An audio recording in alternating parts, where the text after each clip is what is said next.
Sound produce करेगा, ठीक है ना। मेंटल रिटार्डेशंस, मेंटली मतलब वो पूरा ये हो जाएगा, क्या बोलते हैं उसको, मतलब कंप्लीट उसको बुद्धिमत्ता नहीं आएगी उसको, ठीक है ना।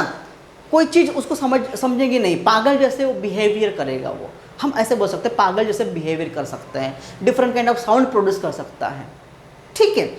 उसके बाद उनका जो पोस्चर्स होता है, पोस्चर्स मतलब अपनी बॉडी का जो स्टेटस है, उसका बॉडी का स्टेटस, वो पोस्चर्स अच्छा नहीं रहता है, ठीक है। मतलब झुक के चल सकता है या फिर आड़ा टेढ़ा चल सकता है, ठीक है। मतलब बॉडी की जो अपनी जो मतलब है ना, बॉडी का जो सिस्टम है वो एकदम, जैसे मेरा देखो ये मेरा पोस्चर्स है, मेरा ये मेरा बॉडी का पोस्चर्स है, ऐसा बॉडी का उसका पोस्चर्स नहीं रह सकता है, ठीक है। उसके बाद जो फेस होता है, फेस लार्ज होगा, मतलब बड़ा, चंद्रमुखी जैसा ऐसा बड़ा चेहरा रहेगा ऐसा, ओके। उसके जो गाल फुगे फुगे रहेंगे, ओके। स्लैंटिंग ऑफ आईलिड्स रहेगी because of folding of the skin. Face में जो स्किन है उसको इफिकेंथस ऑफ स्किन बोलते हैं, तो वो फोल्डिंग ऑफ स्किन होने की वजह से उनके आईलिड स्लैटिंग्स रहेगी, ठीक है। आंखें बाहर निकली हुई रहेंगी, ठीक है। ऐसे सिम्टम्स है, ये 5वां सिम्टम्स है। उसके बाद जो उसके पाम है वो ऐसे आर्क रहेंगे पाम, ठीक है। माउथ ओपन रहेगा और उसकी टंग जो होती है वो रोलिंग फॉर्म में होती है, प्रोट्रूड्स रहती है लाइक दिस, ठीक है ना। मतलब तो माउथ ओपन रहता है तो कंटिन्यूस सलाइवा रिलीज होते रहेगा, ठीक है ना, ओके। उसका जो स्कल का डेवलपमेंट है, स्कल का जो साइज है वो नॉर्मल से बहुत छोटा रहेगा, ठीक है। स्कल का साइज छोटा है, इसका मतलब ब्रेन का डेवलपमेंट नहीं हो रहा है, ब्रेन डेवलपमेंट नहीं होगा, ठीक है। तो नोज जो होता है, नोज ये फ्लैट रहेगा, ठीक है, फ्लैट नोज रहेगा। तो इसी प्रकार के इसके ये सिम्टम्स हम बोल सकते हैं। तो ऐसा बच्चा कहाँ सोसाइटी में सर्वाइव कर पाएगा? तो या सोसाइटी के लोग या फिर अपने फैमिली में ही अगर इस प्रकार का पेशेंट है तो दूसरों के मन में क्या विचार आएंगे, उसको किस प्रकार हम सर्वाइव करने के लिए लगाएंगे, ठीक है। तो इस प्रकार की जो सिम्टमेटिक जो केस है, ऐसे सिम्टम्स वाले जो बच्चे पैदा होते हैं वो उसके लिए भी परेशानी होती है और दूसरे के लिए भी परेशानी होती है। तो इन लोगों को हमको प्रिवेंट, मतलब ऐसे पेशेंट मतलब पैदा नहीं होने के लिए हमको प्रिवेंशन करना है। प्रिवेंशन क्या है बेटा? इसका कुछ नहीं है, मैं जो पहले शुरू में बोला ना, बायोलॉजी के क्लॉक को मेंटेन करो, प्रॉपर टाइम पे खाना खाना चाहिए, जंक फूड नहीं खाना चाहिए, घर में जो बनता है वही खाओ, दाल रोटी बस उसमें ही खुश रहो, ठीक है। फ्रूट्स लो, न्यूट्रिएंट्स लो अच्छे से, ठीक है। उसके साथ साथ 3-3, 4-4 बजे तक मोबाइल नहीं देखना है, सोने से पहले मोबाइल बिल्कुल देखना नहीं है। 10 बजे टाइम डिसाइड करो को 10 बजे सोना है, 5 बजे या 6 बजे उठना ही है। एक टाइम डिसाइड करो, एक बायोलॉजिकल एक बॉडी को आदत लगा, तब आपका मेटाबॉलिज्म बिल्कुल रहेगा। इसके अलावा इसका दूसरा कोई मेडिसिन है ही नहीं, इसका कोई मेडिसिन नहीं है, ठीक है ना। बस आपका यही मेडिसिन है, ठीक है। नहीं तो इनफर्टिलिटी आ सकती है। अगर इनफर्टिलिटी नहीं आएंगे या आपका बॉडी का मेटाबॉलिज्म अच्छा नहीं है तो maybe have a chances to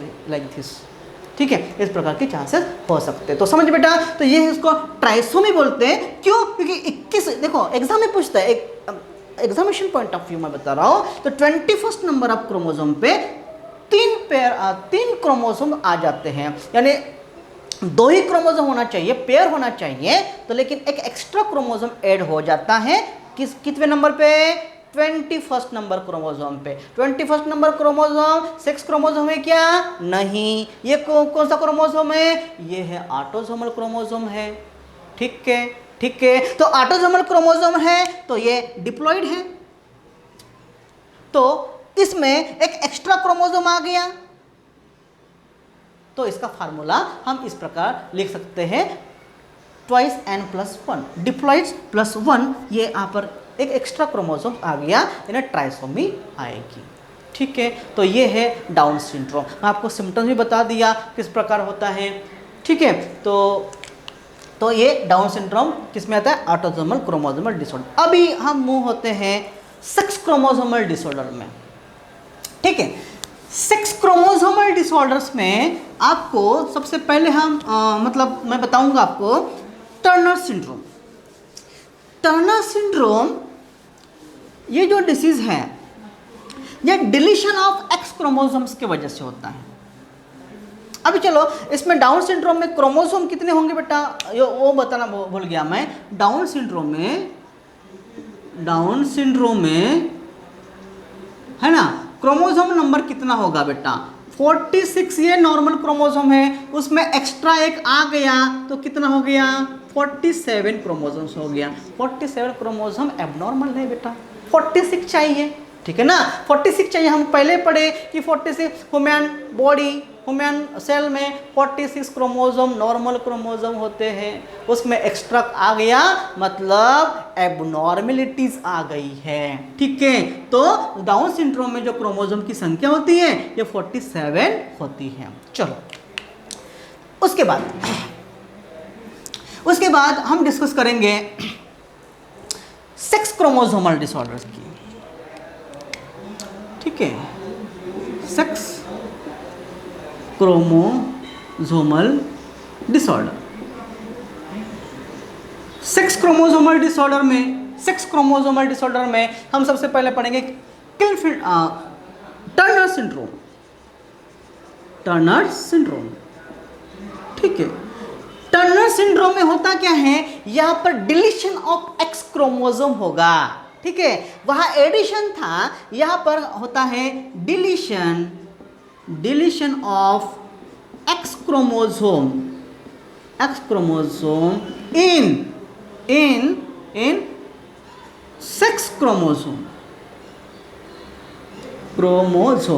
sex chromosome में एक क्रोमोसोम एक्स वाला क्रोमोसोम क्या होता है, डिलीट हो जाता है, यानी माइनस हो जाता है। तो माइनस होगा तो बेटा क्या होता है, यस क्या होगा, कितना नंबर ऑफ क्रोमोसोम होगा, यानी 46 नॉर्मल है, -1 है, यानी कितना होगा क्रोमोसोम 45, ठीक है। 45 क्रोमोसोम्स आएंगे बस, 45 ओके, 45 प्लस x0 हम ऐसा इसको डिनोट कर सकते हैं, यानी एक क्रोमोसोम माइनस हो गया तो 45 क्रोमोसोम्स हो गए, ठीक है। यानी एक यहाँ पर 44, ठीक है। यहाँ पर हम ऐसा लिखेंगे 44 प्लस x यानी 45 होगा, ठीक है। टोटल कितने क्रोमोसोम होते हैं बेटा, 45 होगा, यानी 44 प्लस x 0 ये, ठीक है। ये पेयरिंग नहीं है,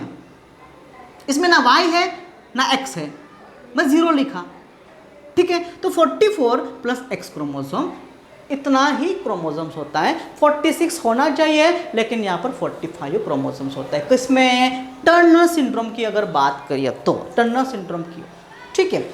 टर्नर सिंड्रोम आइदर मेल होगा या फीमेल होगा, ठीक है। यहाँ पर चलो x से लेके यहाँ पर 22 क्रोमोसोम तक ऑटोसोम है, उसके बाद डिसाइड होता है अगर XX है तो फीमेल रहेगा, तो फीमेल में एक क्रोमोसोम एब्सेंट है, ठीक है। या फिर अगर वो मेल है तो वहाँ पर, ठीक है, वहाँ पर XX तो एक क्रोमोसोम, ठीक है। अगर वो मेल है XY तो उसमें X क्रोमोसोम एब्सेंट रहेगा तो ओनली Y रहेगा, ठीक है। तो मतलब आइदर मेल और फीमेल में ये हमको डिसीज मिलता है टर्नर सिंड्रोम, ठीक है। तो X क्रोमोसोम का डिलीशन हो जाता है, X क्रोमोसोम का डिलीशन नहीं रहता है, तो उसको हम बोलेंगे, क्या बोलेंगे बेटा, टर्नर सिंड्रोम। जनरली होता क्या है फिर इसमें, व्हाट आर द सिम्टम्स क्या आता है, ग्रुप ऑफ सिम्टम्स क्या हो गए, तो वो जो सिम्टम्स हो गए मतलब फीमेनाइज्ड कैरेक्टर्स होगा, तो उसमें जो उनकी जो ग्रोथ होगी वो ग्रोथ कम रहेगी, ठीक है। ह्यूमन फीमेल या ह्यूमन मेल होगा तो उसकी शॉर्ट स्टेचर रहेगा, मतलब ज़्यादा हाइटेड नहीं रहेंगे, वो उसकी ग्रोथ कम रहेगी।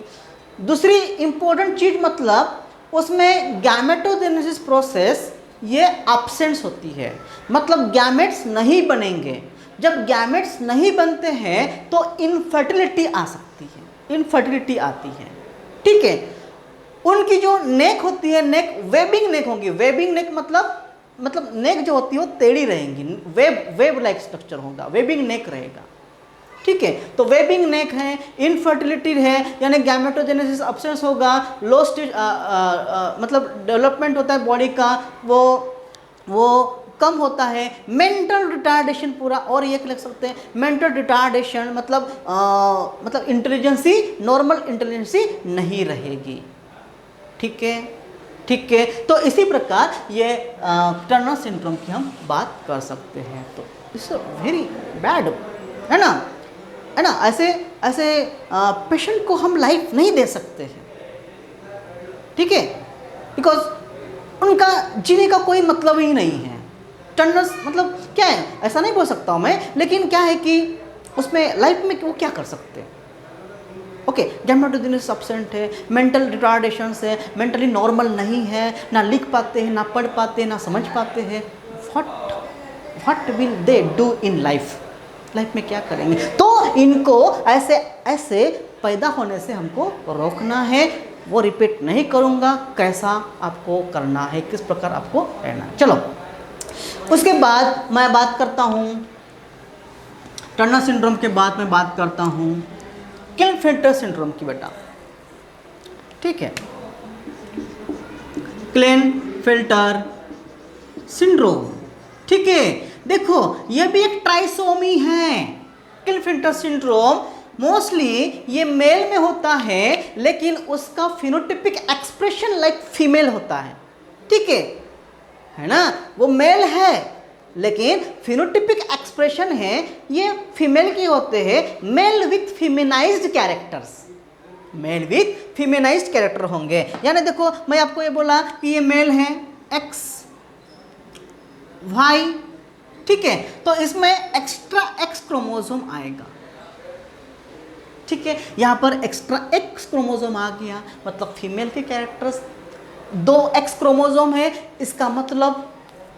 इसका मतलब फीमेल सेक्स हार्मोन्स पैदा होगा। कौन सा? एस्ट्रोजन। ठीक है, जब एस्ट्रोजन तैयार होता है ब्लड में, तो एस्ट्रोजन ये फीमेल सेक्स कैरेक्टर को मेंटेन करेगा, फीमेल के कैरेक्टर को अपीयर करेगा। एस्ट्रोजन का कंसंट्रेशन गायनेकोमास्टिया आएगा। गायनेकोमास्टिया मतलब ब्रेस्ट इन मेल, मेल में ब्रेस्ट पैदा होंगे, मेल में ब्रेस्ट आएंगे, उसको गायनेकोमास्टिया बोलते, वो आएगा।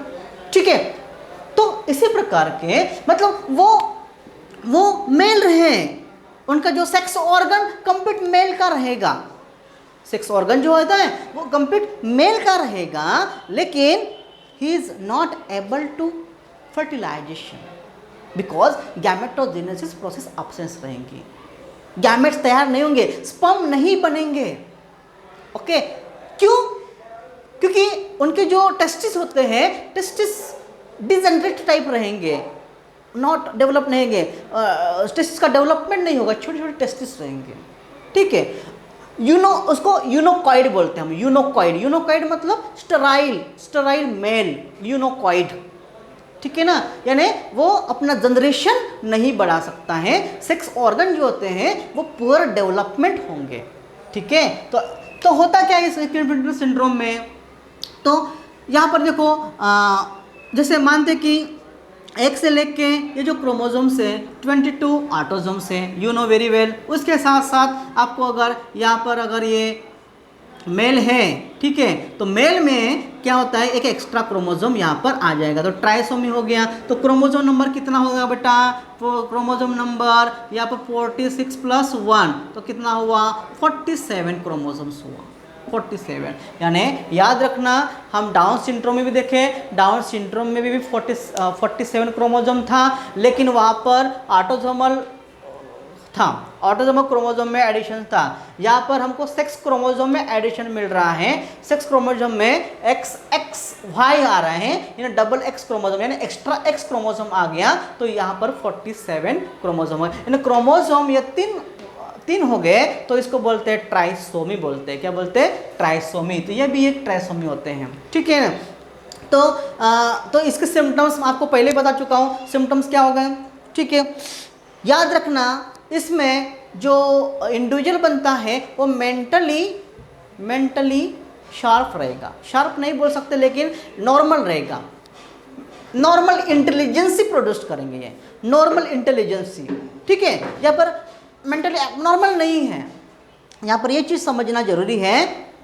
क्लिनफिल्टर सिंड्रोम लाइक आप वो बोलते ना, जैसे आप रेलवे स्टेशन में जाते हो तो बहुत सारे जो मेल होते हैं वो साड़ी बीड़ी लगा के, यानी फीमेल के पूरे बाल करके पूरा साड़ी बीड़ी लगा के आते और तालियां बजाते और आपसे पैसे मांगते। हाँ हाँ, आपको आप क्या बोलते हो उसको? छक्के बोलते ना आप, ठीक है। वो सेम चीज़ हम यहाँ पर बता रहे हैं आपको। ये क्लिनफिल्टर सिंड्रोम वही चीज़ होती है जो आपको मैं बता रहा हूँ, ठीक है ना। क्यों? क्योंकि उसमें एक एक्स्ट्रा एक्स क्रोमोसोम आने की वजह से उसके फीमेल के कैरेक्टर बन गए, फीमेल के जैसे बिहेवियर करना, साड़ी पहनना, सलवार सूट पहनना, मेकअप करना, लिपस्टिक लगाना, ठीक है, ठीक है। तो ये इसका बिहेवियर है, वो उसका तो नेचुरली बिहेवियर आता है, वो खुद होके वो नहीं करते, वो उसका नेचुरली बिहेवियर आता है बिकॉज ऑफ दी क्रोमोसोम की वजह से। क्रोमोसोम क्यों? क्योंकि वो एक्स्ट्रा क्रोमोसोम एक्स क्रोमोसोम का पेयर होने की वजह से sex chromosome, female sex chromosome बढ़ गया,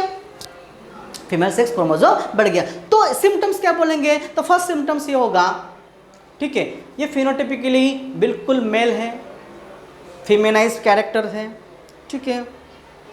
दे आर हाइटेड रहेंगे, पर्सनैलिटी वेल डेवलप रहेंगी इनकी, ठीक है।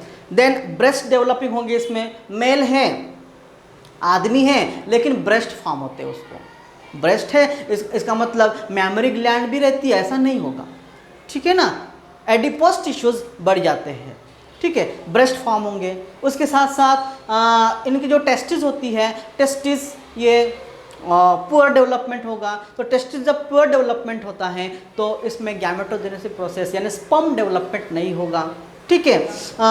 उसके बाद जो मेल सेक्स ऑर्गन है लाइक पेनिस है ना, तो नॉन इरेक्टाइल पेनिस होगा, छोटा सा पेनिस रहेगा जो is not able for the sexual intercourse नहीं कर सकता है, यानी वो बच्चा पैदा नहीं कर सकता है बिकॉज ऑफ गैमेट नहीं रहेंगे, है ना। टेस्टिस में गैमेट नहीं रहेंगे और इरेक्टाइल मसल्स पेनिस में नहीं रहेंगे, तो वो जनरेशन को बढ़ावा नहीं देगा। लेकिन ये मेंटली नॉर्मल रहते हैं, नॉर्मल इंटेलिजेंसी रहते हैं, ये अच्छे से समझ सकते हैं, अच्छे से बोल पाते हैं, लिख पाते हैं, पढ़ पाते हैं और कोई भी एग्ज़ाम क्वालिफाइड भी कर सकते हैं, ठीक है ना। अभी गवर्नमेंट ने भी इनको परमिशन दिया है, कोई भी कॉम्पिटिटिव भी एग्ज़ाम में भी ये पार्टिसिपेट करेंगे, इनको भी एक पोस्ट दिया जाता है, ठीक है ना। ये थर्ड जेंडर जो होता है इनको भी एक पोस्ट दिया जाता है, वो भी सोसाइटी में सर्वाइव कर सकते हैं, अच्छे से रह सकते हैं अगर they have a normal mentality है, तो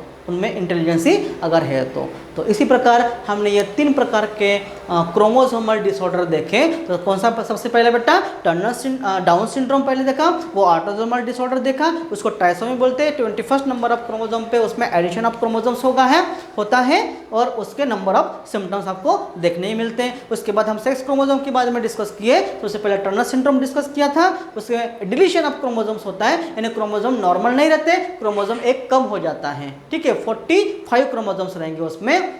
और हम तीसरा क्लिनफिल्टर सिंड्रोम देखा बेटा, जिसमें एडिशन ऑफ एक एक्स्ट्रा एक्स क्रोमोसोम आता है, जिसके वजह से 47 क्रोमोसोम का नंबर बन जाता है। तो ये एबनॉर्मेलिटीज आती है, एबनॉर्मल क्रोमोसोम फॉर्मेशंस होगा, तो इसके वजह से बहुत सारे सिम्टम्स आते हैं बेटा।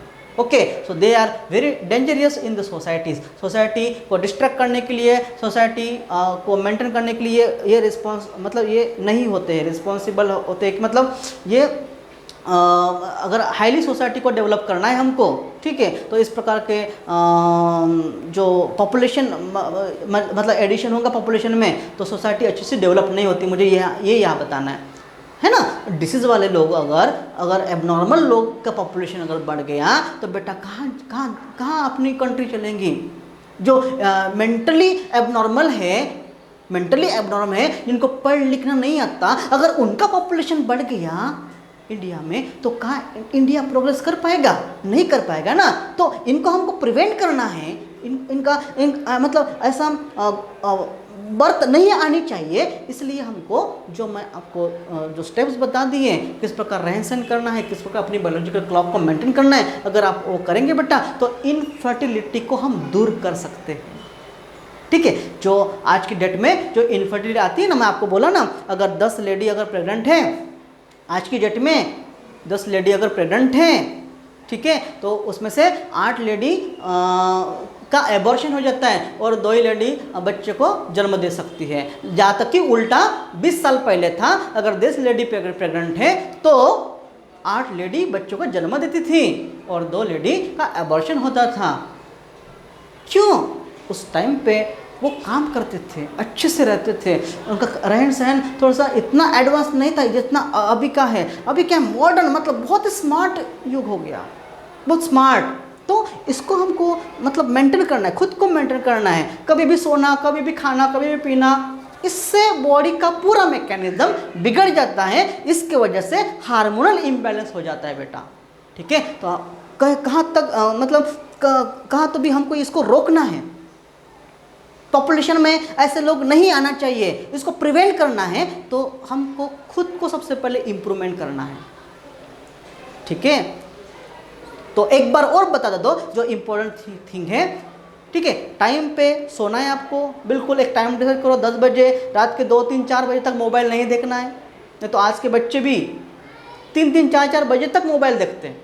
ठीक है, और पढ़ाई नहीं करते, मोबाइल ही देखते हैं। उसकी जो रेज होते हैं, रेज के ऊपर भी इफेक्ट पड़ता है, हार्मोनल इम्बैलेंस हो जाता है।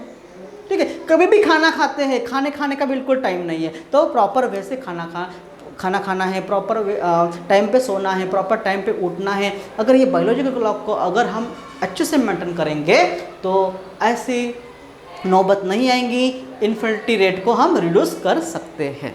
ठीक है बेटा, तो आज के वीडियो में इतना ही। तो इसको और बार बार देखो और समझने की कोशिश करो। इसमें बहुत सारे क्वेश्चन बन चुके हैं नीट में, आपके MHCT में, और आगे भी आएंगे क्वेश्चन बेटा। तो इसको और रेफ़र करना है आपको। ठीक है बेटा, थैंक यू।